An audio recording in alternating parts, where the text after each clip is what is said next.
Hello, Pilgrim. I'm here with Matt, Taco Movie Talks. That was my John Wayne impersonation.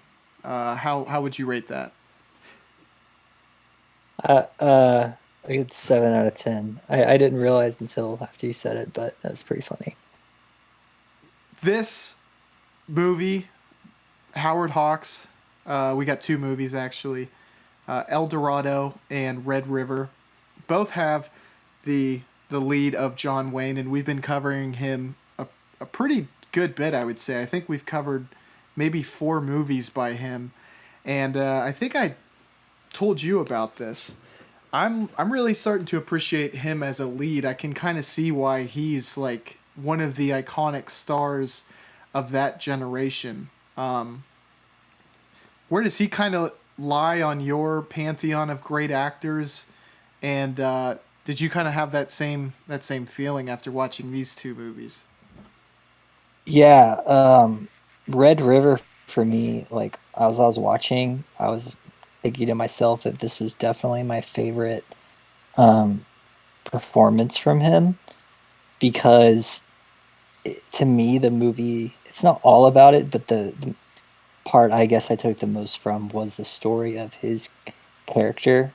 Um and uh as you were saying, I think this is about the fourth film with him, and I haven't seen like many more from with starring John Wayne, but it seems to me pretty obvious now why he's like hailed as the greatest, and I think he's probably up there along the likes of like Jimmy Stewart and Cary Grant and those like classic Hollywood stars.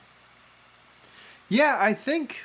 I mean, some of his like super indistinguishable characteristics is his voice. Obviously, he has that rich timbre. I think it really it it lends itself very well to westerns, and also he has kind of a this natural charisma. Like he has a really good presence on screen.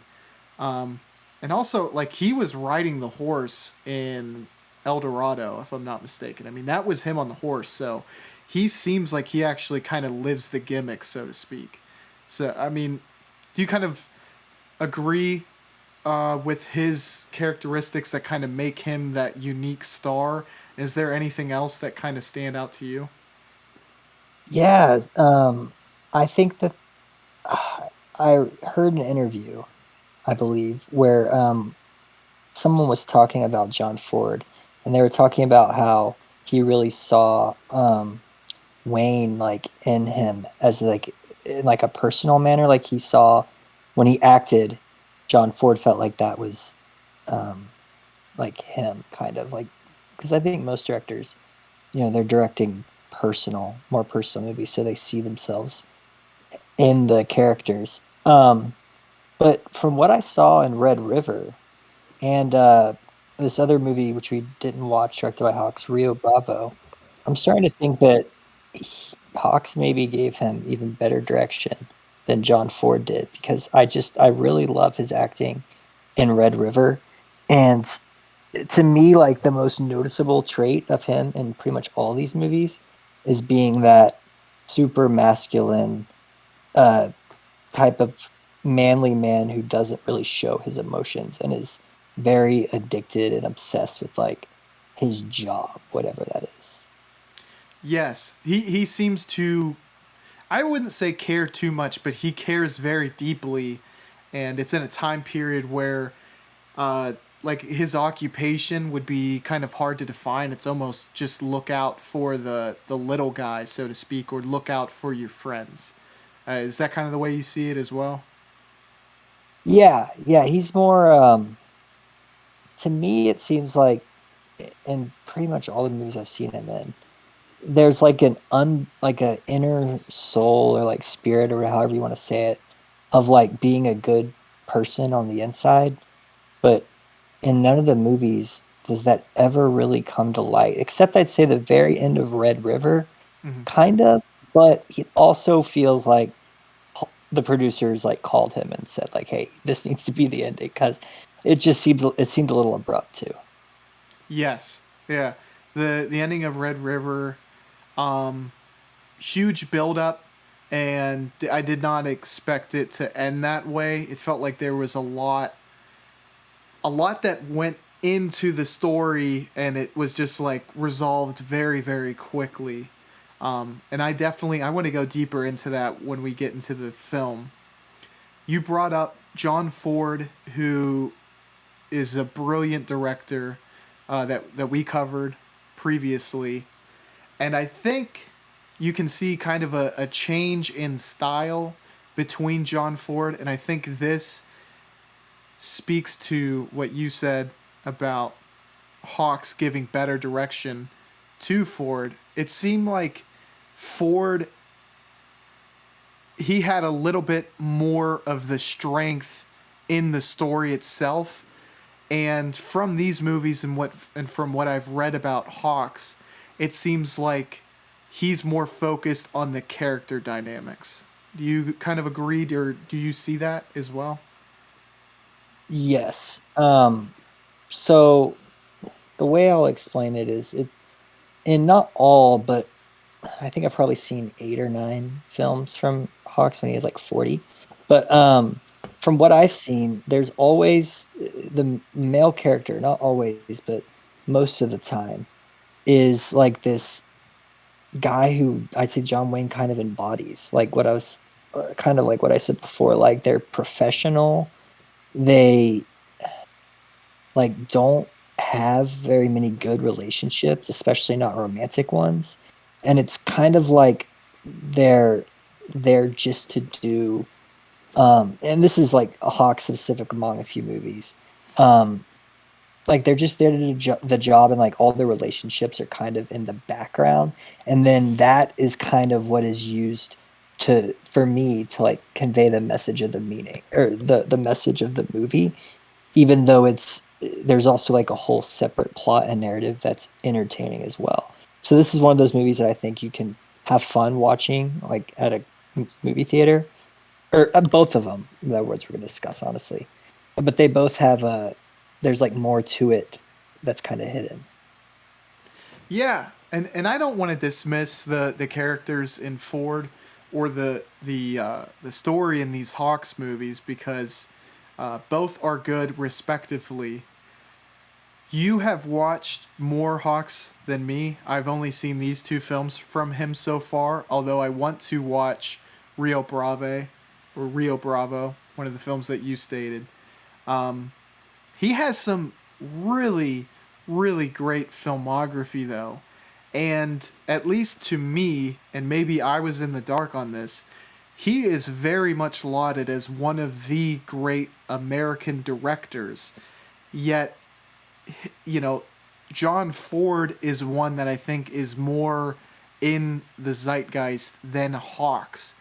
And I don't really know why that is the case. I mean, he's touched on a lot of genres, Howard Hawks, that is, but his name isn't so much as popular as some of the other directors of his time, like John Ford, like Orson Welles. And I don't know why that is. I mean, do you have any theories, or, I mean, can you speak kind of to the greatness of Hawks as well? Yeah. So my personal opinion on why he may not be hailed like as much like commonly and not like film critic wise is because of the diversity of his movies. So like when you think of Ford, I think you always think oh Western. But like Howard Hawks made like a musical, Gentlemen Prefer Blondes. He made multiple like slapstick comedies, or not slapstick, just like screwball, like Bringing Up Baby. Mm. And then he also made westerns, so he had like a wide range of stuff he could make. And he like I've seen interviews with him before, and also like the French New Wave people like Rivette and Godard, they literally considered him to be like their favorite American filmmaker.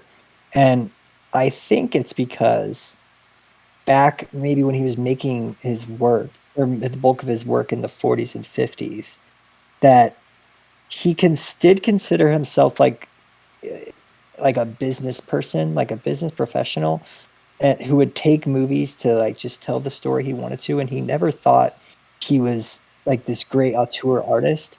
But people noticed how like there are certain themes in all of his movies, like um, groups of like guys or men like coming together who are kind of like in El Dorado, how he like takes Mississippi on with him and the drunk sheriff, and then at the same time he's kind of pushing away his other relationships, and that reminds me of a lot of Howard Hawks movies that I've seen.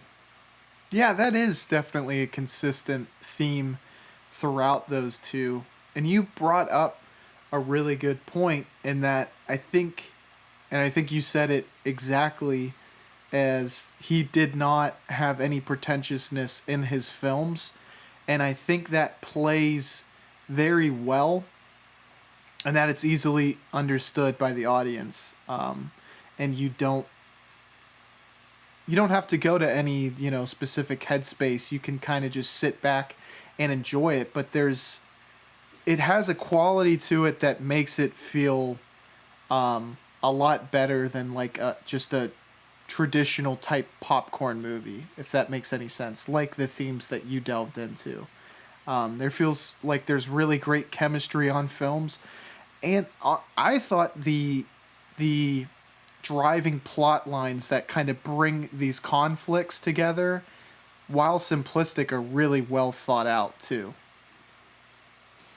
Yeah, yeah, especially I noticed in El Dorado, it was getting confusing because of how many characters there were.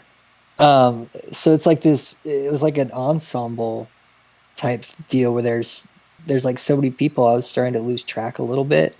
Um, but yeah, the way another thing I noticed while watching this time is he does a lot of those scenes that are seem very hard to get accomplished correctly, like long takes inside the saloon or whatever, and people are moving around, the actors are moving around doing various things on screen, and he doesn't cut. Uh, Stuff like that, I found pretty impressive. And yes, he definitely does not consider himself to be, or he didn't, Hawks didn't consider himself to be some uh, great director, but it's he's super popular. Like I know Quentin Tarantino loves him, John Carpenter. I've seen them all talk about him. So there's something. If you start watching more of his movies, I've started to realize his themes more and more. And I think, especially in El Dorado, he attracted a pretty spectacular cast too. It's kind of crazy to think the the the level of fame that was on screen at once when you had James Caan, you had John Wayne, and then you also had, I'm blanking on his name. He was the sheriff, but Robert Mitchum. yes, I thought those three were tremendous together in that film. Yeah, I agree. That was probably my favorite. Maybe not my number one favorite aspect, but one of the best was how John, and this is coming right after watching John Wayne completely different in Red River, but it was cool to see how he like took the outsiders in with him, and he didn't he had like actions to make it seem or make it appear as if he had a good heart, which I think he did in El Dorado, like carrying that kid's body back to the ranch and taking up the drunk sheriff and whatnot. Yeah, it was, he was sticking up for his friend, and it kind of outweighed his personal, confliction with going back to the town where he had bad memories now due to killing the younger man. So, I mean, he almost, he's always that really good character. Um, Red River, and where I kind of thought the movie was going, where you kind of see an edge to John Wayne, that was one of the aspects that made that movie so compelling for me and so interesting. I was like, oh man, like that thought to have John Wayne start out as, like, what you think is going to be the protagonist, and then I thought go full antagonist was like, it was a really exciting prospect for me. And I don't know if you kind of thought that would happen or if you kind of could see where it was going or not, but that's where I thought it was going. Yeah, genuinely had no clue where it was going. And when he turns in, you're like when he turns into a protagonist like that, it really is, or sorry, from a protagonist into like the main antagonist. He it's he doesn't even do that in The Searchers, the other movie we talked about. He's still the good guy, but here it completely flips. Matt, I believe his name is, uh, it kind of just turns into the good guy, or I guess what you could call the good guy. But really, it's all because of, I think, John Wayne's his character's struggle, just with a lot of different aspects that we can get into when we talk about the movie. Yeah. So let's dive right in. Red River. This is a film where John Wayne settles in Texas, I believe, and ends up having an older gentleman and Matt, who becomes one of the central characters of this movie, to basically have a cow farm. And after, is it the Civil War, Matt? That was my impression, but I could be off on that. Was it the Spanish War, maybe? No, I remember them saying, like the Civil War has kind of wiped out some kind of crop or ability to make money in the area. Yes. So they begin a cattle drive to Missouri. And this ends up, you know, as they're on this trail, it's kind of a treacherous trail to get there. There's a lot of Comanche Indians, or I think Saracoy Indians, that they come across, and it seems like there's no way they're going to make it. And John Wayne's character kind of goes darker and darker as they're on this trail, and they eventually split and end up going to Kansas and leaving John Wayne behind. And this leads ultimately to a big conflict at the end between Matt and John Wayne. What was your kind of initial thoughts on this movie? Well, I remember while watching, I was liking it more and more as I watched, which is like my favorite type of movie usually does that. It wasn't like it was boring at the end, but it just drew me in. Um, and I I think the main thing was, I love movies where, well, just like this one, there is a narrative. We need to make this cow run to Kansas, but it's not just like the step by step with some problems along the way or some kind of enemy invasion. It's like an internal destruction of the group based on the leader, um, which I find to be a much more interesting story, just personally. Uh, what did you think about, why John Wayne started acting the way he did? Eventually, it was just seemed like he wanted to kill anyone that screwed up. Yeah, it might come down to his personal relations. They seem to point very hard at the fact that he had lost a loved one early on, and it's not something that would fit a character as masculine as John Wayne, but maybe that is part of the point, that it's like, you're not infallible just because you're masculine and like the leader of the group, but it's almost like a fear of loss, in that he's going to keep this group together no matter what. Though he does end up killing some of the characters, which was honestly kind of surprising, especially how nonchalantly he did that. But I do think his past romance, in some way, does play a big part in that. And I think wanting to leave something for Matt and really ensure that by any means they get there is kind of his driving force. Did you kind of have any theories on that? Uh, I was just kind of thinking about that. But I think what you said makes sense. Something that I find common among these Howard Hawks movies is just those romantic relationships that aren't ever really romantic relationships. Like the characters usually don't engage in any type of like sexual activities with each other. It's just kind of like a lusting and longing. And but then John Wayne's character or whoever is the protagonist just is like so compulsed and obsessed with, in this case, his ranch and the expansion of it. Like right when he goes in, he first settles there. You know, he basically takes the land from those, I think, Mexican people Mhm. or Southern American people or gang or whatever they were who were there on horses. Um, and it's just like he's kind of gonna take what he gets and doesn't really care who's in his way, and he has that super stubborn attitude. And so, like thinking about it, I think that's another reason he started acting because like he's kind of like a control person where Mhm. everyone has to be following the rules or else he's gonna like lose his mind.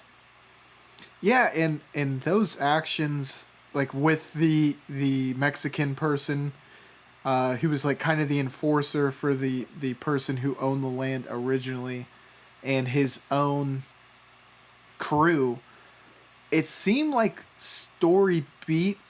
It was really pointing in the direction to push John Wayne into that antagonist role. And like that prospect, I know I already said it, but it was kind of exciting to see that because it really, I think, for the time period, and even after having seen a few westerns, is not something you generally see, and especially for a big name actor like John Wayne, who's consistently a good guy throughout his career. Yeah, he's usually like in almost all the films, like there's this running theme with his character to where he really is a good person, but he just like you don't get that from him until you realize it at the end of the movie. Which I think it would be good to kind of dive into that because I don't know if I'm conflicted or not. I think you could have really gone with any ending and or either ending and it would have been good. Um, in the end, John Wayne ends up confronting Matthew, his almost pseudo son, and it seems like they're going to have a final showdown where someone's going to have to go. But instead of that, they end up fighting and pretty much making up in very quick succession. How did you feel about the ending? Do you think that was the appropriate ending? And I mean, do you think had they not gone that way, there was a better alternative? So I think the confrontation part with, you know, Matthews like refusing to shoot him, John Wayne's or Dunson, I think, or I can't, I might getting his character names mixed up. But when they fight at the end, you know, I thought that part was good. And I saw that coming. I can't really think of what I would have wanted to see more. I just kind of know that the way it ended so abruptly, where they just fought, and then forget her name, Susie or something, the girl that he wants Matt to end up marrying, just like telling him to stop and how it's not worth it. And then he's just like, you know, I'm gonna let you or put your name on the ranch now. And then that's just kind of like it. And so I wanted to see, I think, more like fights like that don't just happen and then you make up immediately. You know, it's not realistic. Yeah, I agree with you. That might be my biggest criticism of it, but I don't think it ruined it either. Because it did kind of conclude John Wayne's character arc, and it kind of cemented Matthew's character as well. So I do think it did serve as far as those two things went. Yeah, yeah, it was definitely like an appropriate ending. It's just like between the fight and them making up, I might have wanted to see another scene or two of something happening. It kind of points there because it's kind of like the whole message of the movie is just said by that character to them when they're fighting, Hmm. and it ends. And I mean, I remember I was confused because I was like, this is like a good ending at first. I was like, I kind of like that. Like it seems special that he added his initials in. And then I was thinking more about it, and I was like, it all happened in like a couple minutes. Like I think it needed a little more room. Are you there, Matt? Yeah, sorry. I just think it needed a little more room to expand on, like that whole conflict ending. I agree. You know who it's a little bit reminiscent of? It's a director that we've covered before, but maybe not as, I don't know, like a Godard ending almost. Although it did explain itself, but it was as abrupt as a Godard ending, I think. Yeah, yeah, yeah. It's like Godard would have just like had someone like come and shoot both of them, and the movie ends. And this is Yeah. like a happier version of that, where they're just like, oh, well, we'll just run the ranch together. The end, you know. Yeah. And you know, it did, in being so brief, it showed respect for the audience, I think, because there was like a bigger theme at play there. That final showdown, I think, it was kind of trying to translate the fact that, you know, Matthew's strength was not being so stubborn and abrasive as a leader, and, you know, John Wayne's solid as a weakness. And you know, I think at the end he finally came to the realization that it's not, and that it was probably, I guess for lack of a better term, you know, it was a weakness in his character that he was just kind of projecting. He didn't want Matthew to be weak, quote unquote. But like you said, probably a couple additional scenes could have fleshed out that theme, or that, you know, kind of conflict of theories better. Yeah, yeah, I think so. I uh like oh, I was gonna say something about Matthew's character. When he actually like clocks John Wayne in the face, that was kind of like his I don't wanna say redemption arc, but it's like his character arc, kind of like the very end when John Wayne allows him to put his initials and they share the ranch business together. That's kind of like him. They're kind of both going against the grain of their nature, like what they would typically do. And you know, I'm more like the Matthew character where I don't like to engage in like violent confrontation. But I know lots of people who will only really respect you as a person if you treat them back that way. I've seen it so many times. Yeah, it kind of exactly paralleled Who Shot Liberty Valance, when Jimmy Stewart's character stood up to John Wayne, and was, Yeah, he, you know, he stood his ground to him, and it helped him earn that respect. yeah, yeah. It's kind of that whole notion and theme of violence is what, or like not succumbing to any sort of like help or asking for like any sort of help, and kind of doing everything on your own authoritatively is it's a prevailing theme among, I guess, these movies we've seen John Wayne, and I think westerns in general. I have kind of two things I want to throw at you. The Cherry character, he was like the I don't know if hired gun, but he was the person who got brought on from the other ranch, who decided to join John Wayne's group.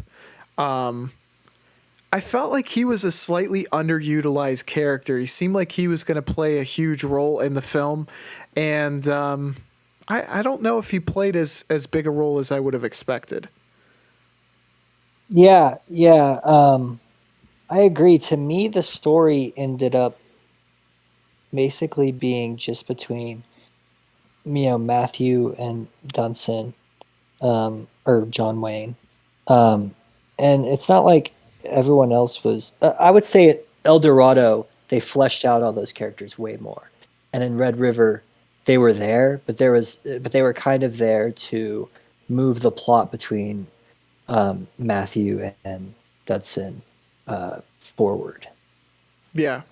Yeah, he, is just kind of to facilitate drama between the two, Cherry's character, as opposed to someone who I initially thought he was going to be the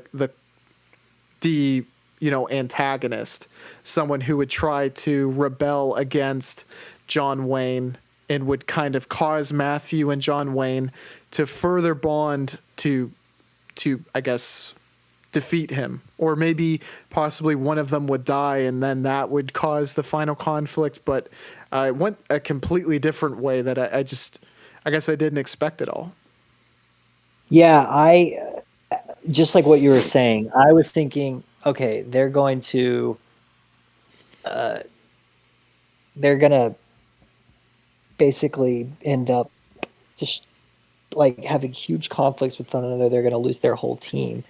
After I saw him, that character you were talking about, trying to smuggle, I think sugar it was, or something he wasn't allowed to do. I was thinking, okay, I was not thinking that John Wade's character was going to desert them. I was thinking that Matthew and John Wayne were gonna like keep having arguments and fighting until maybe they all left or they'd quit. Um, I, I I didn't expect it to go the way it was at all. Yeah, and I think Cherry's character was he was kind of supposed to embody, like, he's almost like the actual younger version of John Wayne. Like, he brings to the table what John Wayne would bring. And I think there was like a realization that it's like Matthew brings skill sets that aren't within my strong suit. And like, he realizing that was where he not only respected him, but was like, he's someone that I need to be like as successful as possible. So I'm going to put your name on the ranch, so to speak. And I think that was kind of illustrated when John Wayne just like very quickly shoots Cherry and then goes to fist fight Matt. That, Yeah, yeah, yeah, did you kind of feel that way as well? I mean, do you think that was what Cherry's character, his what he was trying to serve? yeah. I think he was there, I create some kind of um, not create, but like show the divide between both of them. So like John Wayne's character is or Dutson is going to um, want to do like the trail they were going to pick to go to the get to the town. Like disagreements about that. I think it was another disagreement type of part story facet or part of the story, and uh, and because there's these disagreements, that's why they ended up splitting up, and that's kind of what shows the dynamic or the contrasting leadership styles. And I don't think it's trying to show that Matthew's leadership style is superior, but he does get along with people, and I think that's kind of the message you get at the end is that you don't. I guess maybe it's not a message, but treating people in that authoritarian dictator boss like manner is never gonna go well. And I think you're right that John Wayne really needed like a balance in the leadership. And maybe we're supposed to just assume that he also realized that during the movie when they deserted him. Yeah, and that there's more than one way to lead. Ultimately, I thought that John Wayne was great in this movie, it was definitely interesting to see a different side of his, I guess his depth as an actor. And I also thought there was some really good kind of side characters. I thought the old man and I thought the Native American played well as that kind of comedic relief. And also I thought the older man was really good at kind of serving as like the moral compass of John Wayne's character too. Yeah, that's something I've noticed in these westerns. A lot of the time there's like an older guy who's kind of like a guy he kind of like guides them or he provides like wisdom. And then him dying is always something they can do because everyone in the audience is going to love that character, you know, because they're just like nice, they're older, they're not they don't seem malicious in any way. And I think that a lot of the stuff he said and was talking about with other characters is like one of the most important way or one of the easiest ways to get what Howard Hawks was trying to get at in the movie because he probably wrote that character or whoever wrote the script as being that comedy relief or like the wisdom. You go to this person when you have a question about life or something. Yeah, exactly. In a time period where the older people in the community were kind of revered and looked up to for their wisdom, this film like really shows that in spades. Yeah, and it's interesting. Like after I watched interviews with Howard Hawks, he is like, no directors are really like this anymore. Like most directors, they're more progressive, and he strikes me as someone who was very conservative and uh, kind of like someone that would be like a good business person. And so to me, I always think about that when he writes when I watch a movie from him because I think he writes a lot of characters to be that it would be an old school now, but like just like an old school like boarding school type of like preppy uh guy from like the 50s or 60s or 40s. Yeah, I mean, Hollywood as a whole certainly has become a lot more progressive, like you said. So it's probably a voice in cinema that we're not going to see for a while, I would say, or at least, for a few years, just because of how things are in the scope of Hollywood. One thing I want to say, like those large scale scenes where, there was stampedes and they had hundreds of cows moving, for as dumb as it sounds, they were really impressive. And I always kind of admire directors whenever they're able to pull off scenes like that. That was I put that in my like review on Letterbox. I thought that was like the best part of the movie. Where it was those like cattle herding scenes. Maybe not the best part, but like the part where I was like completely engrossed by the movie. The like what he did when he brought in this like old school 40s uh orchestra. I don't know exactly what it is. It's kind of classical. But it has that 40s feeling. And he would bring those in like whenever the cattle herding scenes would happen, and it just always felt so like um, melodic to me, Mm-hmm. like the movie did. And I kept thinking like, how is he doing this so well? How are there this many cows?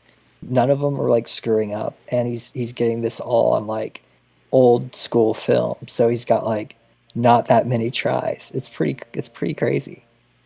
Yeah, and both of these pictures, I think the next one specifically, as far as the quality of the film, but they were, it's amazing how well these films can be touched up and looked, frickin', what was this, 1948? I mean, such a long time ago, and it can be transformed to look so damn good, decades after the fact. It's, uh, it's kind of insane how well film can be restored. Just a little side note, but Yeah, that I watched a movie not on I don't I got it on the internet, I'll just say that. And it was not like in the restored version. I had been watching mostly movies on Criterion Channel for like the last week, and it was such a noticeable difference. If you're just to watch the old film BRIP or whatever they call it, as opposed to the restoration. And I always enjoy the restoration much more.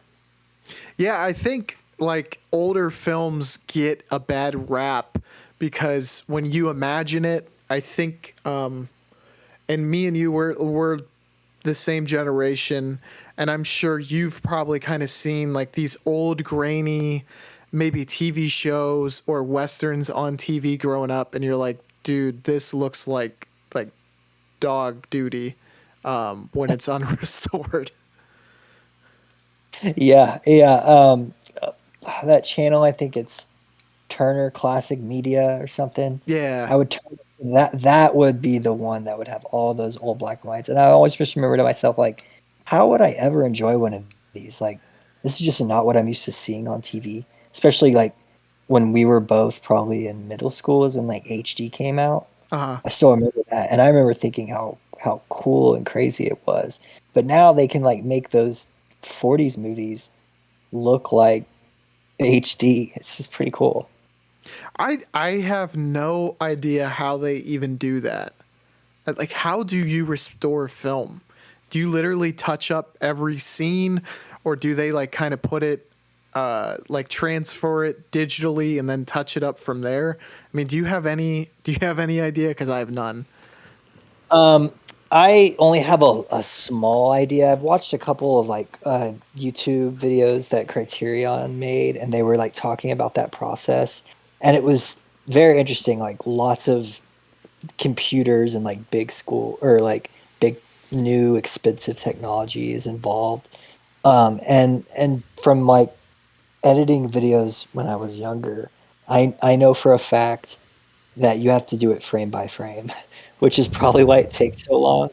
And also, I mean, they could have programs now to where that's not the case, but I also remember that documentary World War II in color. Mm. It used to come on. I watched that whole thing a couple times. I thought it was super interesting. And I remember looking up how they made it color. And there was a guy, or probably multiple people, who did an interview talking about how he went frame by frame, coloring each individual thing of what it most likely would have looked like in that historic time period. Super interesting stuff. I've seen that same show you're talking about, and it's like nuts because if you imagine, like in my head, if I imagine World War II, I can't imagine it in color. It's just so ingrained. You see so many black and white photos, videos. It's literally like the only way I can imagine it. And then to see it colorized, it's like it makes you be able to relate to this war where it's like, oh shit, like these were people, some of them are like your grandfather or like people you've probably met at some point in your life, but it kind of makes you empathize even more with what's actually going on, where there's kind of a disconnect when you watch, not movies necessarily, but especially like old footage. It's like, okay, well, this happened a long time ago when it's in black and white. Right, right. Like especially, the horrible war footage is pretty much all in black and white. And it usually sped feels like it's sped up a little. I think it's because they used to film at a different frame rate. Um, and so it kind of has that old feeling where it's like, the really old black and white looking footage along with um like not I'm just trying to figure out how to say it right. It's like it's sped up, and I think it's because when you are shooting a film, it's at like 24 frames a second. And so 24 pictures in 1 second. And I think back then they used to use a different frame rate so you would get less images per second, so it feels sped up. Something like that. I may have that wrong. But that kind Oh, of because it kind yeah, of that kind of like jumps mark. from, yeah. Yeah. It's very jumpy, and I always used to wonder why that was. And I remember after learning about it, I was like, "Oh, that's interesting." So they could literally just slow it down a little um, now, and it would probably look more normal. And I think that's probably also part of the restoration process. So, Matt, do you have any kind of final thoughts on Red River as well as a rating? Yeah. Final thoughts. I enjoyed this one a lot. Along with the well, another one we're not discussing. I probably like them about equally, but they're both directed by Hawks. Rio Bravo. I think something in this movie. It kept reminding me of this other film, Odd Man Out. It's just a great storytelling movie about a character. It's very character centric. My rating is 4.5 out of 5 stars. And the only criticism or big time criticism that I was annoyed by in the movie was how the newspaper stories that they were giving you the plot line disappeared in like 2 seconds. So like you couldn't read any of them. That's my final thought. I just had to get that in there because I was so annoyed by that. I gave this one a 4 out of 5. I thought it was really good. Good illustration of why Hawks is revered. It's like you can kind of see that, like you said, he gives room for the characters to really make the story kind of greater than just the plot. And that's always going to be enjoyable for me because I really appreciate what directors can do, and I also think like great performances can sometimes elevate a film to be something that's a masterpiece. And that's kind of what makes the whole art form really really interesting, is that there's so many players that can just make the film better at every turn. The next film that we're going to be covering is El Dorado. Matt, do you want to give a quick summation of this one? Yeah, so this one's a little more complicated of a story. There's more characters. And essentially at the beginning of the story, John Wayne's character kind of acts as this hired gun, and there's a conflict between these two groups of people over water rights. And essentially, events play out.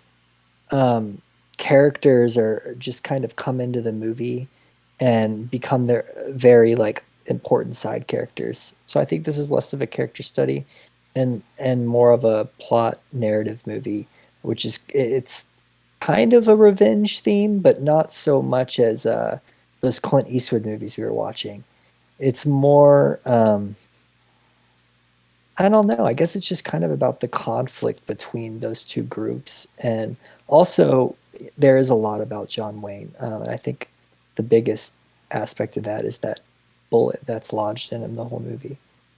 Yeah. One quick thing I want to point out, this is kind of a running theme, I feel like, on a lot of the episodes that I do with other people. It's my character arc is that I do the simple summary and then give the tough summary to the guests. So, Yeah, you did that before. And I was like, in a different episode, and I was like, oh no, I don't know how to describe this plot at all. But one thing I will say, like you said, the kind of inner motivations of the main characters aren't so much at play in this one. Like you were saying, I did feel, however, there was more to latch on to with these characters. And I think you even stated that, is that the characters in this one felt more fleshed out. And I think I definitely enjoyed that part of this film. yeah, like they gave more time to, like Mississippi and that's the salon owner lady. I forget her name. They give more time to them, and it's not just kind of like in the other one with the or the sugar smuggler, where it's just kind of all for purpose of facilitating the conflict between that's about those character studies. It's kind of like they all are have their own little stories. You could still see it as John Wayne as being revolved around him, but you can also see the movie from other character perspectives way better. Yeah. Like Robert Mitchum's character, the sheriff, he was really good on screen. And he was able to kind of demand as much, camera presence as John Wayne, which is, something that I think only like a handful of actors can really do well. And obviously he's a legendary actor in his own right. But he had a really great screen presence, and then to see a young James Caan on screen was pretty neat to see, and I think it really gave kind of a glimpse into how good of an actor he would be. I'm not sure. Godfather took place after this film, right? Wasn't that was in the 70s? Am I correct? Yes. Okay. Yeah, it was definitely the 70s. Yeah, so you got kind of a glimpse into a budding star. And I guess last point was this is just, and I said this in my review, it's further proof that Technicolor is like maybe the premier way to have a film shown. That's my two Yeah. cents. Yeah, it's funny because I didn't even and I've seen James Caan in a lot of other movies, and I really like him as an actor. Somehow I didn't even notice he was Mississippi until after. Maybe it was because of his hair or something. And it's also probably because I've almost always seen him in films like from the 80s or 90s beyond. I mean, minus some of the 70s. But um, yeah, about the Technicolor thing, every time I watch a Technicolor movie now, I can instantly tell. And I also get like super excited because I know it's probably going to look really, really good. Because not only was that stuff expensive, so it was limited who got Technicolor, but yeah, there's something so like it just feels more like you're watching a moving painting Mm, with tech. That's like the best way for me to describe it. yeah, that is the best way to describe it. I think it looks crisp. All the colors are really vibrant.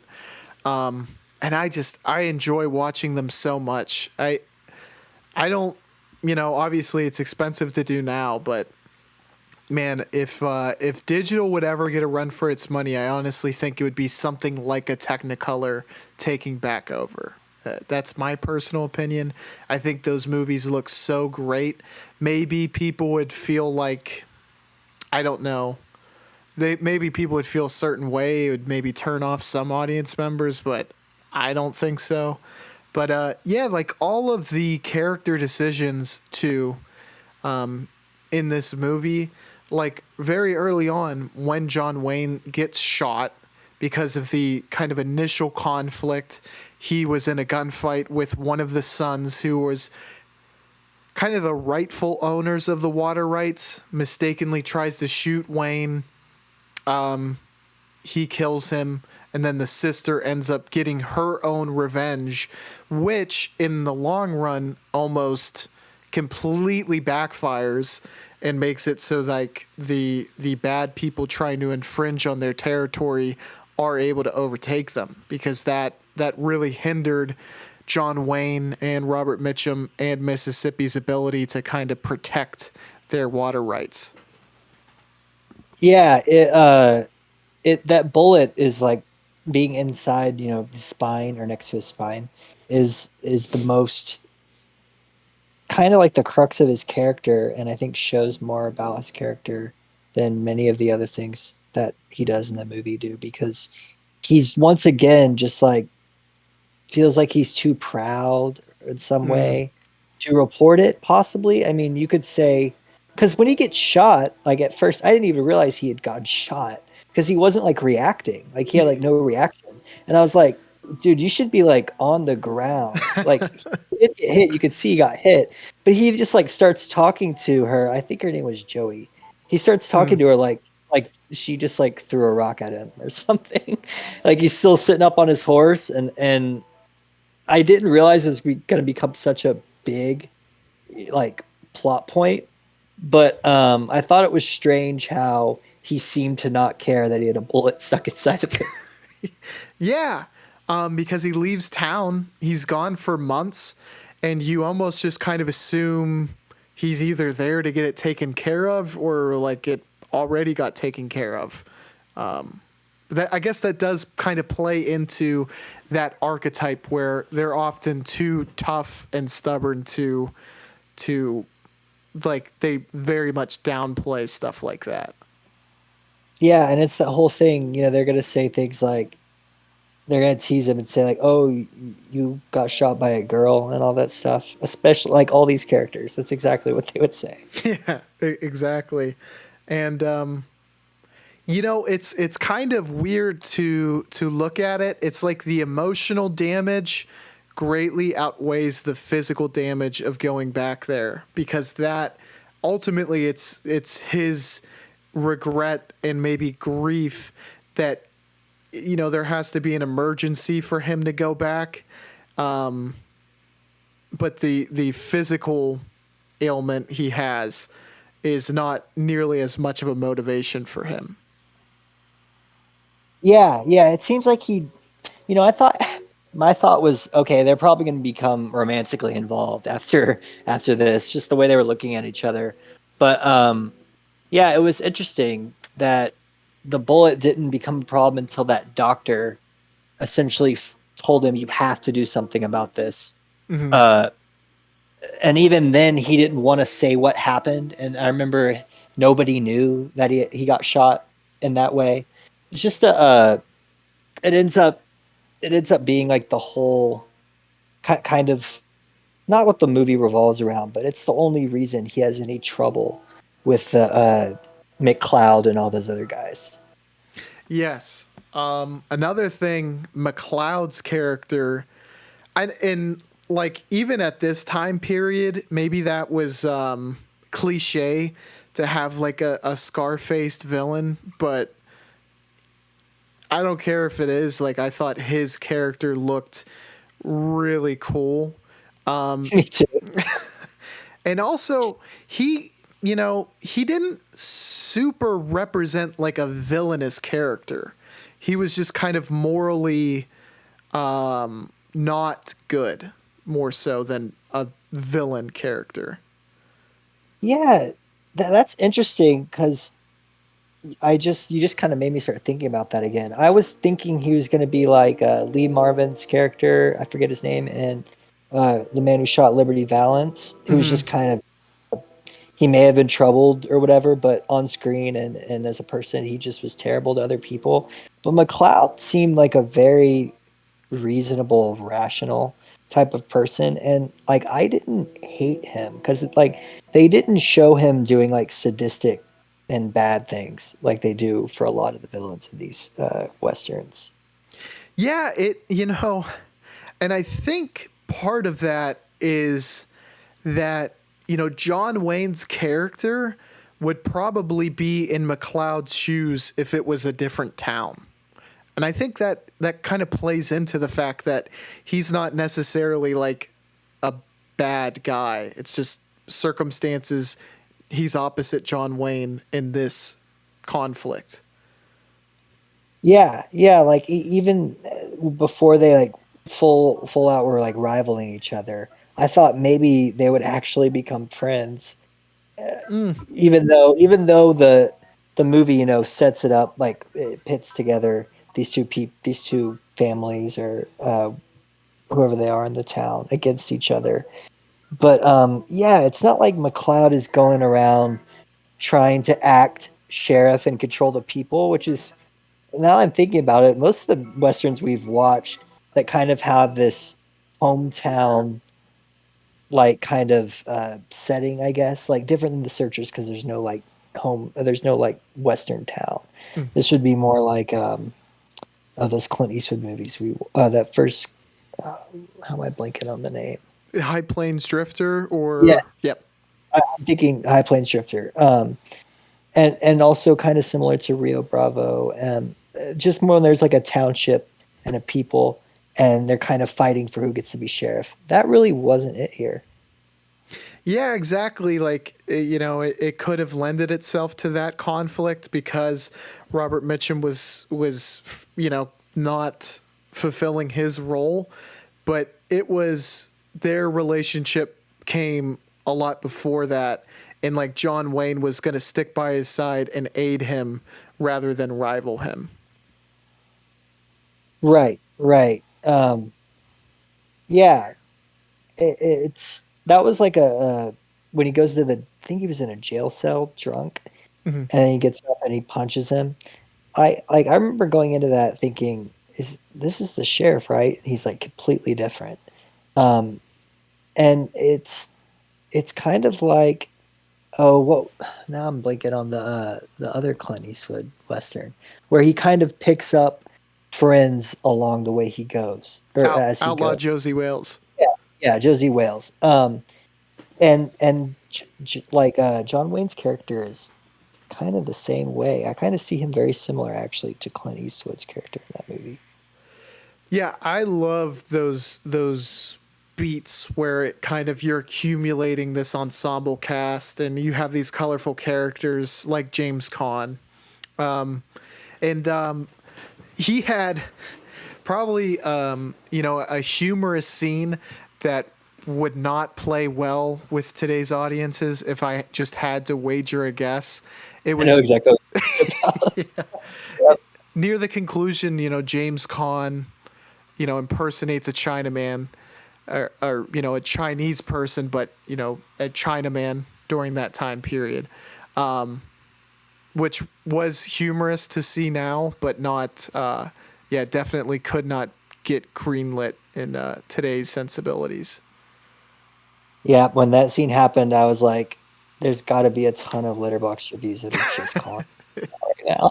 I was like, this is such a product of, those old school directors and the movies they made. I want to bring up one minor plot point. And I was like kind of baffled by it because it like wrote itself into having a perfect solution, and for whatever reason, it's almost like they kind of forgot about it. James Caan, or Mississippi, was able to kind of use throwing knives very efficiently, and in the conflict, they were able to, or they needed to be quiet because there was a hostage. And I was like, well, that's like, you almost wrote this perfectly, so that James Caan's character will shine. But instead, they have the sheriffs, like, the deputy sheriff, use a bow and arrow instead. And part of me was like, did they kind of forget that they almost already have a character written for this situation? Did you kind of pick up on that as well? It's like a very minor grievance, but just one I wanted to bring up nonetheless. Yeah, I don't think I didn't notice that, but when you're saying that, I do think it's true. I think that's true. I wonder why they made that decision. Yeah, it might have just been so long had passed in the movie, and maybe in the writing they just were like, okay, this would be good for the deputy to do instead. But I wanted to say I loved the end of John Wayne's character arc because it almost it's kind of suitable for all of the characters, Mitchum and Caan, is that it felt like they learned that to collaborate or to invite the help of others is more useful than trying to do everything yourself. And the bullet was the cause of it. And like almost being able to admit when you're outmatched is a better solution than facing someone who outmatches you. Because the Scarface killer was definitely he overmatched John Wayne's character, but kind of utilizing the people around him and also being crafty was what ultimately led him to win that battle, even if it wasn't a fair fight, so to speak. Yeah, yeah, I hadn't thought about that, but I think that's a good point. They did kind of all, because they had to end up collaborating, because they're all sitting around discussing what they're gonna do, and they're like, we can't do anything because your good gun hand is like not working. And the fact that they all came up with that plan together to do the signals for him to ride up with the hidden gun and then to make it all go off at once, it's very much more like a story about a team of people with John Wayne pretty much as the leader, but it's not a character story for John Wayne, essentially. It's they all kind of have their own characters and opinions that come in together to formulate the whole message I think the movie's trying to get it at. Yeah, every character kind of seemed to fit their role very well, and being able to lean on those other characters and have comedy with Robert Mitchum, have comedy with James Caan, it led to like a more full movie, if that makes sense. It kind of there was a lot of notes being played in this symphony, to use a metaphor. And I think that's why I if I were to give the edge to one of these two movies, I think that's why I appreciated El Dorado more. Oh, you did? You liked, see, I preferred Red River a little more. El Dorado, I think, is very similar to Rio Bravo. And I actually, when I was like doing some reading for these movies, I saw multiple people writing how this El Dorado was kind of a remake of Rio Bravo, and that's not. I don't think that's 100% true, but they share a lot of similarities. And I'd have to watch them both back to back to figure out why I preferred one over the other. They're both in Technicolor. They both look great. Um, but but yeah. So what is your, I guess, main reason for uh preferring El Dorado? I think I'd see El Dorado more as a hangout movie, like you could put on, and it's whereas opposed to Red River, in my mind, you to really get something out of it, you got to be like in tune with Matt and Dunson. Yeah, exactly. Like, I really liked the central conflict of Red River. I thought that was like super well done. I just, because they're like, and to just say my rating is the same for them, I gave both a 4 out of 5, but I think it was having those other characters and for it to kind of hit more notes, have more comedic relief, the color of it. I thought that was like the thing that just gave it a slight edge over Red River. But and that was the tough part because they were both good, but they were both really good in different ways. So I think it just came down to like slight preference differences as to why I enjoyed El Dorado. But I like the hangout aspect of it, and that the characters were so charismatic that it was like it was kind of cool to get to spend time with them, for lack of a better term. Yeah, yeah.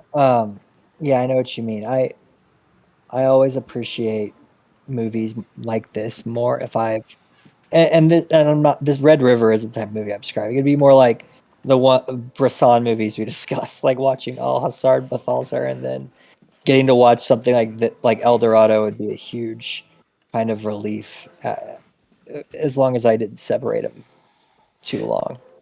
Yeah, like this was it was almost like it's like a lift your spirits type movie. Like if I was feeling down, I definitely think this would be the type of movie I'd want to go to.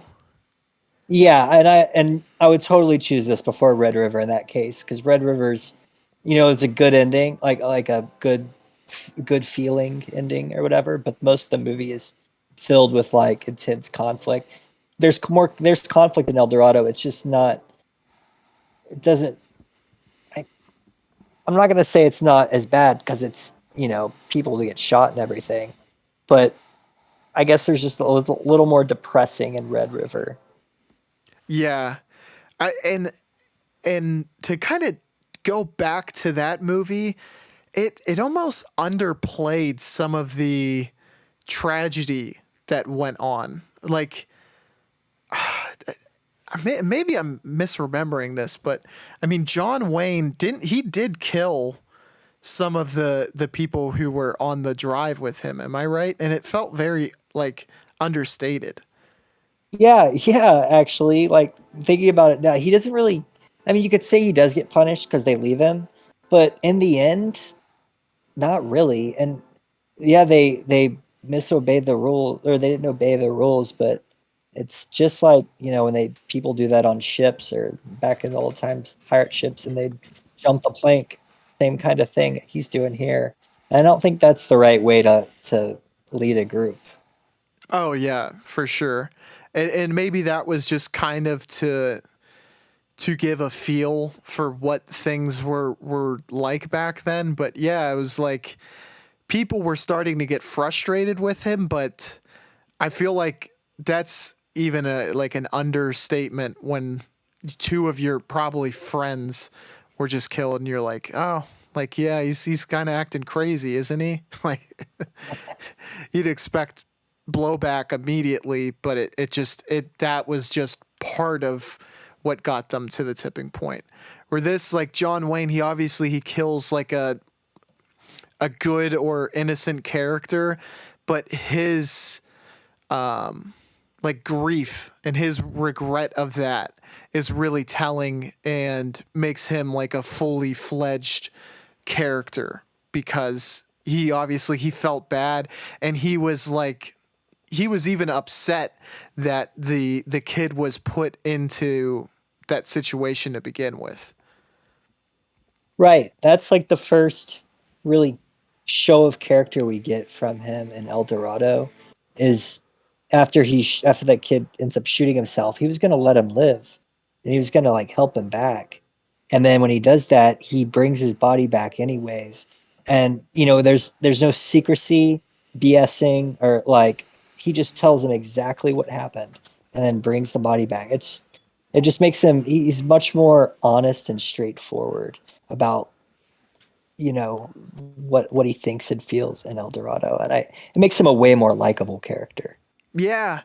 And in doing so, like bringing the kid back, like that would be such a shitty thing to have to Oh, do. yeah, You know, yeah. it shows really like a lot of character on his part to be able to just like kind of own up to what happened and face the consequences if there would have been. Right, like he just showed like I wouldn't have done that. He Yeah. shows up there like I would be. They're gonna shoot me. And he just shows up there, is on his horse, like he's not proud of what he did, but he's just like standing straight. He doesn't seem nervous at all. He just tells it's a telling of a confident, honest type of person who's like really got their wits about them, I guess you could say. Yeah. And like he is in control of any situation he's in, including that one, which is like that's easily a situation you could lose control of pretty quickly. And to have that kind of plot point that makes him not so much in control and that his gun hand is damaged or unusable is that's like a really neat kind of writing technique to get them to a situation where they have to kind of act outside the box. Yeah, because it's like he is feels like he's in control, and he really is in pretty much all the scenes. And then when that starts happening, I don't even think it shows him like realizing, hey, I need other people, like kind of like it does in Red River.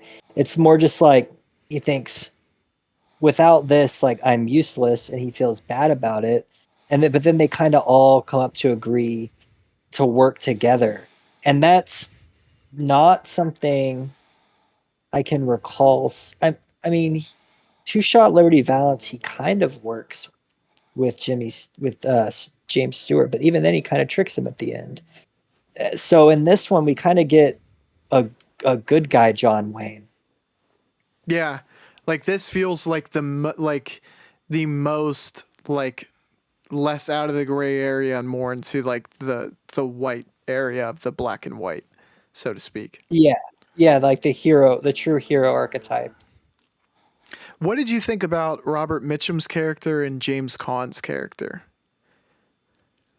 So I really thought of James Caan's character, and I'm not going to remember these names again, but it's like Josie Wales. He reminded me of that first kid. You know, I'm talking about who Oh dies. yeah, He reminded me a lot of him. Like he's kind of like, and it's its own kind of coming of age movie for him. he's like the understudy a little bit. Yeah, yeah. And then um, for Robert Mitchum's character, I I thought it's always interesting, and I always enjoy seeing like people with like addiction problems, like drinking.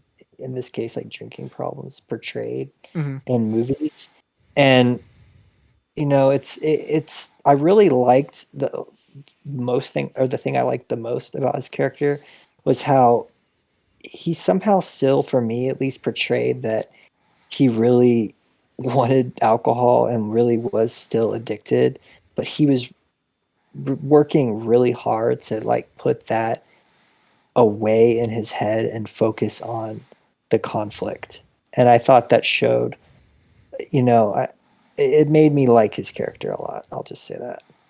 Yeah, and you know the ending was a bit of it's a head scratcher. I think if you think about it too long, is I think I know like I it was Robert Mitchum and it was either the deputy or John Wayne, but he took a shot to celebrate, and I was like, that's probably not the right choice. Yeah. Yeah. I don't remember taking the shot, but I think you're probably right. Yeah, and I don't know. I did like his character. And then McLeod, we already kind of discussed him, but he's just like we were saying, he's not really even like a force of evil. It's just kind of like he's a hired gun like James Wayne, but just in on the other team.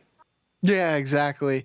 He was like he was one of the, like the better characters in this movie for sure. We got him in only like kind of small doses near the end, but yeah, like he had screen presence. Like anytime you saw him, you're like, that makeup looks sick. He looks like a bad guy. He didn't really act like it though. And you kind of felt bad for him at the end as he's like, I got killed by a man with like a disabled man or something like that, like kind of putting himself down. He's like, and it wasn't even a fair fight. And John Wayne gives him his credit before he dies.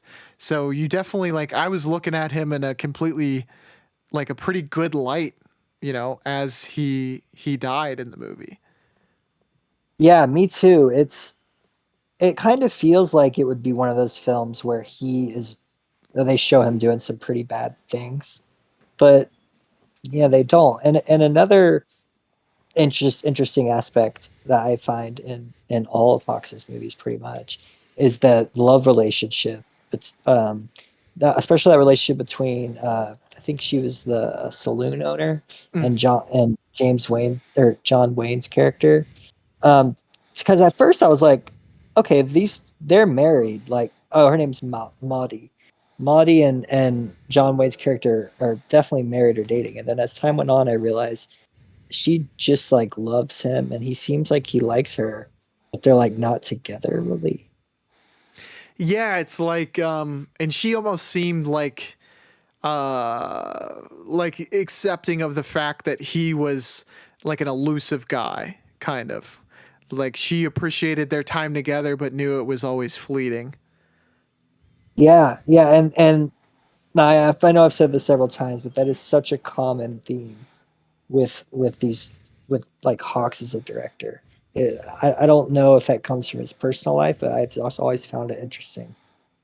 Yeah, and it almost seems like a Western thing as well. That Yeah, you know, those relationships are like never set in stone, so to speak. yeah, like they're always, it's kind of like they have one a lot of times, but then they have to leave. It's like they're going off to the war. Like they have to go do this thing, and they just don't have time to stay their current way of life or keep dating them because it's like a calling to their characters, which I think is interesting. I kind of, yeah, it makes me think like just in talking about that, why that is something that, you know, lends itself to Westerns so much. Um, and I don't know, I'm kind of at a loss of an answer myself. I guess plot wise, it factors its way in, and it has to be that way for the plot. But it almost seems like it's so consistently done that that's just something that has to be done for character's sake, possibly. Yeah, this may be completely off base, but just from what I think is from seeing so many characters like, even James Bond or all these characters where we really pay attention to like a badass guy or whatever you call it, some guy who's got a lot of strength and power in one way or another. They almost always in westerns kind of depicting that badass guy, and almost always that guy has no time for I guess dating or marriage. They almost never seem to have children. They're usually like semi loners, Mm-hmm. but they're also, it's like the Sigma male meme, but it's real, I guess. I don't know how that's the best way to describe it. Do you think it is done to appeal more to the younger men in the audience so they can almost like have that bond with the character, and maybe even more palpable for like uh the women in the audience, where it's like, oh well, he's not tied down. Does that make any sense?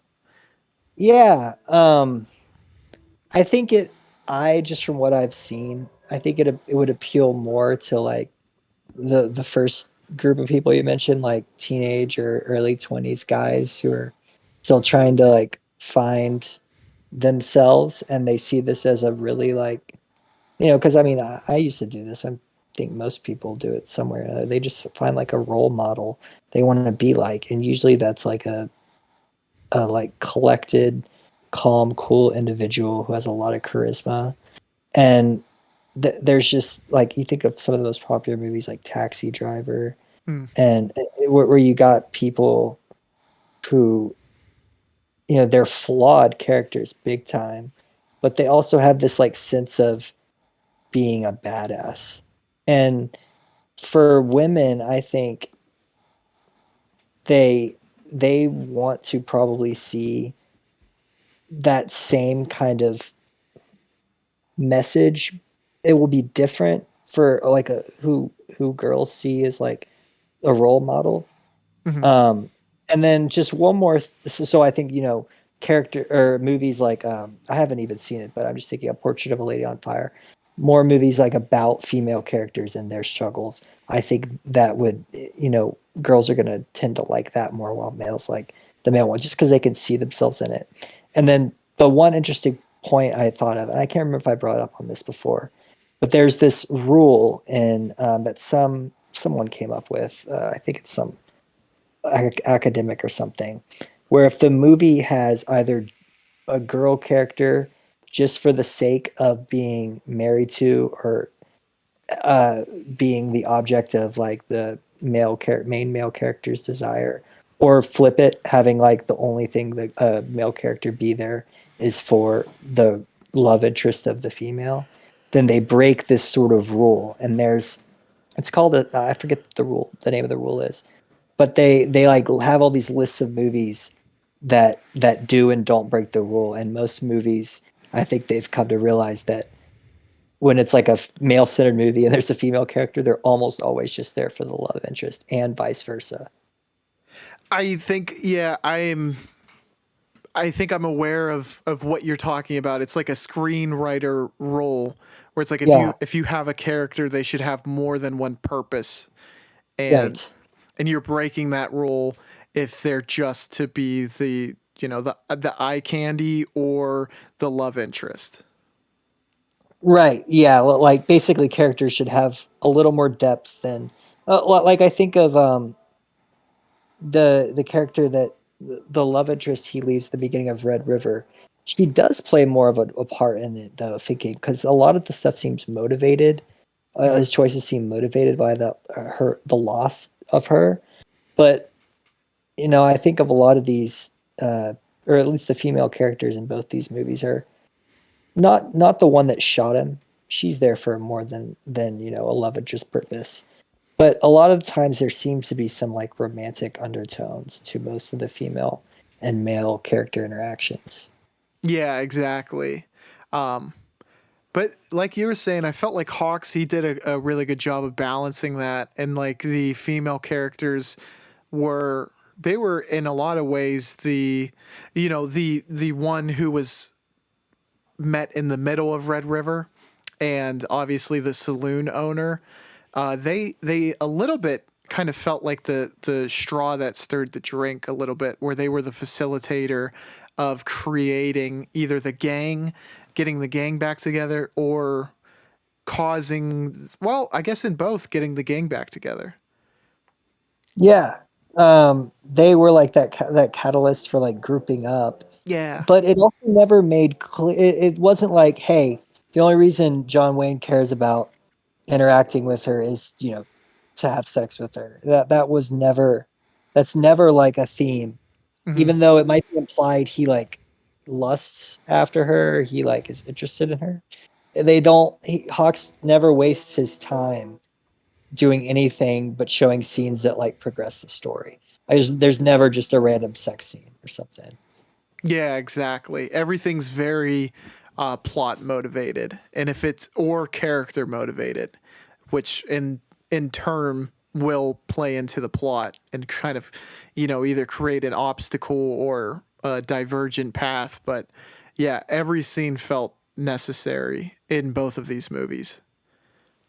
Yeah, that's another thing about him is he like him as a director, like there's not a ton of style, but by the way he, just like you said, every scene has a purpose. And another thing that he does is like zoom, like short, like little zooms for emphasis. Something that I've noticed, like onto characters when he wants to focus on them.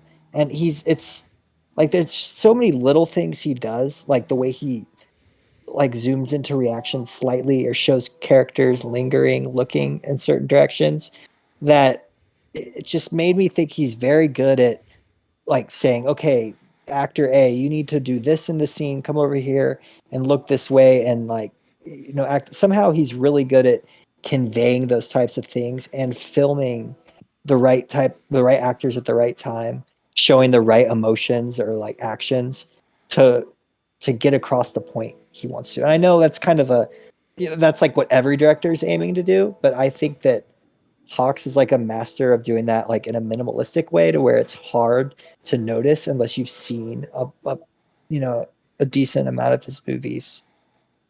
Yeah, and you had said every director's aiming to doing that, but when you see it done poorly, it really sticks out. Whereas it becomes seamless, and you know, like I did not notice that, but I think it's because it was done so well that it didn't point to, an error, because those are probably a lot easier to point out. And I wonder, because I know that Hawks kind of started out during the silent film era, if that allowed him to really develop his skill set in cinematography to you kind of almost have to have that subtle camera work to emphasize things. Otherwise, in silent film especially, it's going to be very difficult to portray your message. Yeah, yeah. I think you just brought up a point about wh- him having to tell it more visually when he started out, and then as he kept going, he just kind of perfected that style of like telling with images, but at the same time, like the like you were saying, it's flawless, but there's like nothing I can really point out that's in the technical movie making aspect that's really like poorly done about his films. He's kind of like a master of like the old school Hollywood American type of movie. It's kind of like I would probably point to one of these westerns for someone to watch before John Ford, even though they're both accessible. But I feel like this is just one of the things you think of, like what a movie is. This kind of has like these adventure movies kind of have almost everything there for like your standard American classic Hollywood movie.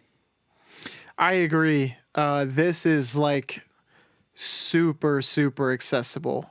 There wouldn't be much reason for people to hate this movie, and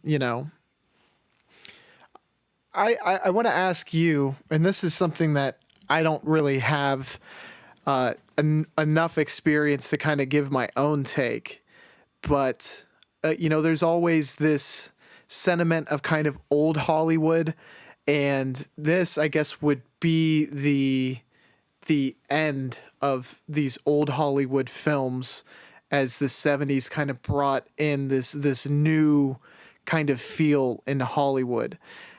And I kind of want to ask you, because I think it would help me and people listening, like, what kind of embodies this old Hollywood feel? Oh, okay. Well, yeah, I've been watching so many of old Hollywood movies lately. So it really is like Breathless that marked the time that it was changing. And so what to me, what makes a classic movie when I watch it is the sets, the obvious sets, where you know you're not on location. Like they're probably filming in a country that has, or a state that is Western, but they have a ton of constructed art sets. Mm, Another thing is the music that's used is like always this like kind of how what I was talking about earlier, that classical orchestra 40s type sound. mm, And the other thing is the last thing for me is the actors, and not just who the actors are, but the way they speak and how they speak. It's much more like a play. You can tell they were theatrically changed or trained to be like actors in a Broadway play or something like that. And then they developed film, or film got big and movies got big, and they kind of moved over to that, where today there's so much. It's not like the actors talk more, less like in that theater aspect, less in that mm. really fast paced, like Cary Grant is kind of the best person I think has that voice, or Jimmy Stewart.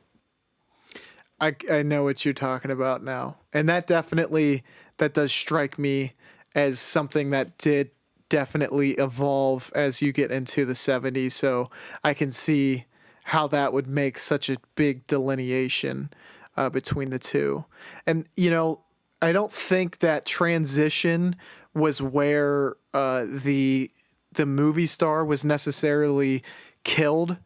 But old Hollywood, and then the invigorated Hollywood certainly had a place for the movie star, and today that is seemingly coming to an end. You don't have someone like John Wayne so much, where he's like the guy that you go to for this type of movie, or like a Jimmy Stewart, and so on and so forth. And I saw Quentin Tarantino. He was doing an interview, and he was kind of talking about how the movie star is nowhere near as prevalent as it once was. And I was kind of wanting to ask you if you kind of saw that as well, why you thought that was the case, and also if you thought that was, impeding on the kind of success, or if you thought that was beneficial to movies today.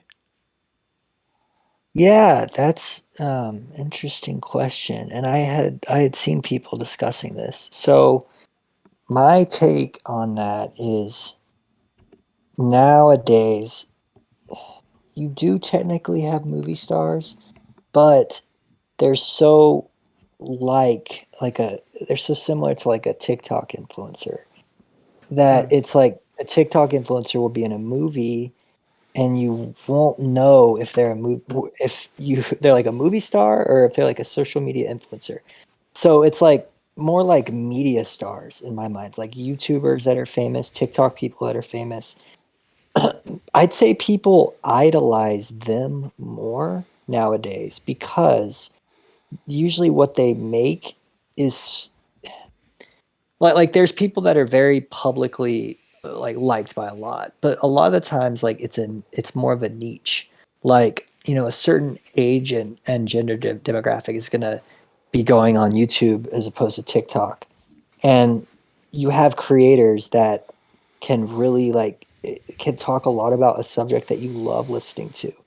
But then movies, you don't really see like a John Wayne, like someone constantly playing this, you know, masculine character where you can look up and be like, I want to be like that. mm. Like yeah, there are, you know, stars that play kind of their same roles in every movie, but they're not. It's not like everyone's going out and getting, you know, John Wayne action figures anymore. I'd say the like culture and people in general are nowadays much more um they just see like kind of like I said the social media stars and TV show stars as well that basically become social media stars themselves are also kind of like the new pop star, like who you're going to see in like those gossip magazines. Yeah, and I think that's a really, really good point that I have not seen brought up before, but there's so much media to consume that they have so much more to compete with. And I think that is maybe overlooked as to why these, what were household names before, are becoming less and less. Yeah, and it's kind of ironic because to me like there's so much more stuff you can find because of the internet. Like I probably wouldn't have ever been able to get into movies like that like I have if I couldn't find so many on the internet. But at the same time, it doesn't seem to increase most people's like desire to expose themselves to like all sorts of different things or really like dive deep into a subject. I people and I'm guilty of this too, tend to mostly use it still for entertainment purposes. They're going to go and watch something entertaining on their phone or computer. It's also way more easily accessible than going to a movie theater. Yeah, and that's a huge factor too. That competition makes drawing box office numbers so much more difficult. So, you know, if you don't have a person like, I'm trying to think of a name, like Will Smith back in his heyday, pre-slap, uh, who can draw money hand over fist. It was definitely probably easier in the mid 2000s as opposed to now when you are competing with Netflix, HBO Max, YouTube, TikTok, the list goes on and on. So now it's like, I think what draws people's attention more now is a blockbuster, which is like what is really, you're seeing a lot more of that be successful. And they always were successful, but that's like, those are the big movies that you hear people going to the theater to actually consume now. Yeah, yeah, and you know also not just like comic book movies, but there's so many franchise movies now, and also Disney keeps remaking movies, which I just find so irritating. I just wish they would. There's a lot of. I don't know if this is. I just haven't been old and long enough to know if this is like typical of like every generation, but it seems like people are really nostalgic for like the 90s aesthetic and like remaking like older films. I don't know if it's just a trend or like what it is, but See, I feel like it's like and this is probably something someone else has coined, but in my mind, I felt like I was the creator of this, so I'm going to give myself the creator title, but it's like a 30-year rule. It seems like 30 years is like the perfect time period for nostalgia when a certain decade becomes cool again. huh. That's it. Yeah, that's probably works. I don't know if it works so much for the 80s, but like I do remember like growing up, like my first memories was like the 70s seemed like such a cool time period. And then that's kind of evolved to now. And it's crazy to think that the 90s are 30 years ago, but now that is like the old is new again, 30 years past. Yeah, yeah, and I don't know if it's just from also like being born in the 90s and not really growing up in it, but kind of growing up in the early 2000s and 2000s kind of in my mind is similar to the 90s, but I mean it's also not. But like I'm just point being I am also nostalgic for that time period for whatever reason. I don't know why. I mean, I think, and this is probably true for both of us. This like being born then, like in the '90s, and even though we were like probably really almost too young to remember a lot of it, we probably still consumed a lot of the media that came out of the '90s. Right. Yeah, I think you're spot on that. So, Matt, what were your final thoughts on El Dorado and your rating as well? Yeah, so final thoughts. I'll just do the rating first. I gave it a 3.5 out of 5 or 7 out of 10. I didn't like it as much as Red River, but I thought it was like a solid, entertaining movie that I would definitely rewatch if someone was like, "Hey, let's like watch a Western." This I might show them El Dorado first because it's in color, it's easily accessible, it's got a pretty good story with great characters. Um, and yeah, that's my final thoughts on it. Yep, and like I said before, I gave this a 4 out of 5. How do you think Howard Hawks kind of where do you see him in the pantheon of directors?